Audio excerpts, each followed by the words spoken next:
बच्चों, आज का जो वीडियो है रस के विषय में ही है, रस के अंतर्गत है और यह हमारे रस का 5वां यानी 5 पार्ट है, जिसमें मैं बताऊंगा आप लोगों को रस के अंतर्गत करुण रस और शांत रस के बारे में।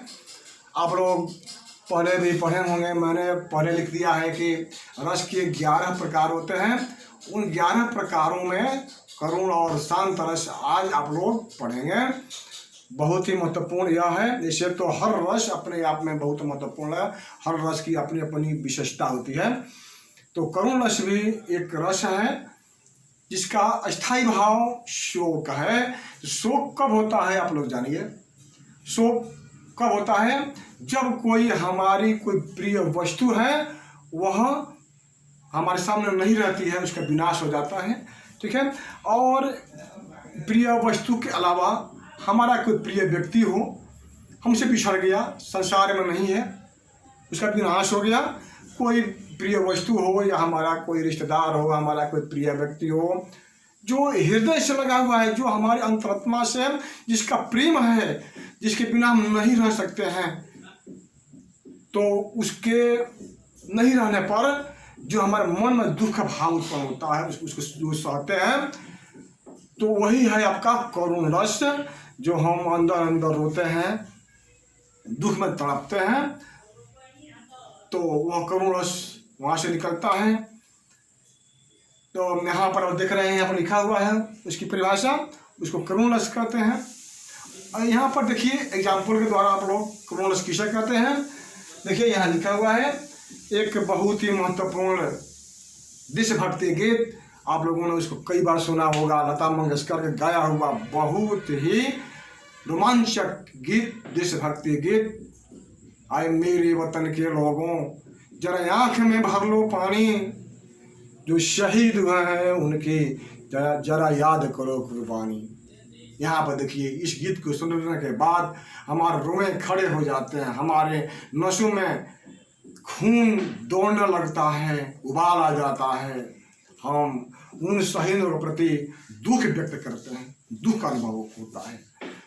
हम महसूस करते हैं कि उस वक्त देश की लड़ाई में जितने लोग मारे गए होंगे उस समय उन लोगों के परिजन जन कितने रोए होंगे, उनके परिवार में के जो लोग थे कितने रोए होंगे, चिल्लाए होंगे।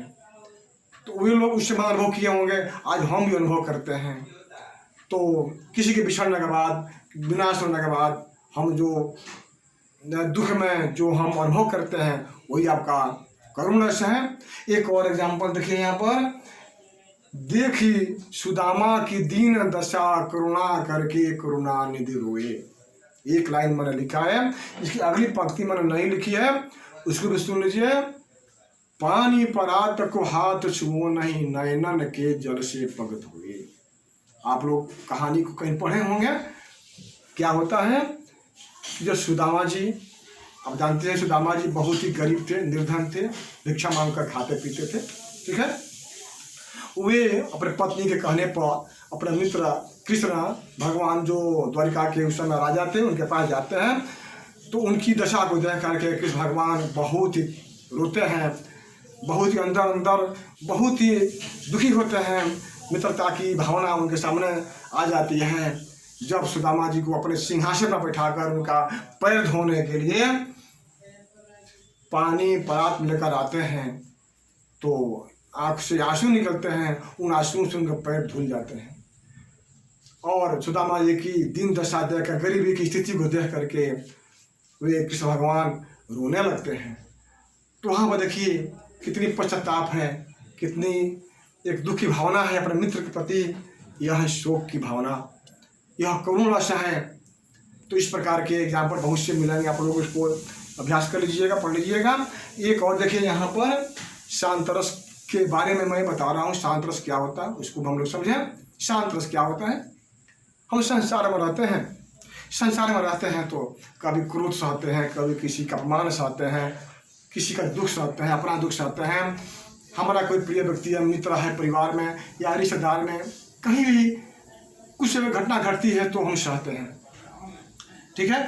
लेकिन होता क्या है कभी कभी कि हम इन दुखों से मुक्त होना चाहते हैं, संसार से अलग होना चाहते हैं, कहते हैं कि नहीं सब बेकार है, संसार का जितना दुख है सब बेकार है, माया मोह का खेल है, तो हमको एक मन में शांति की भावना उत्पन्न होती है, हमको संसार के प्रति वैराग्य उत्पन्न हो जाता है।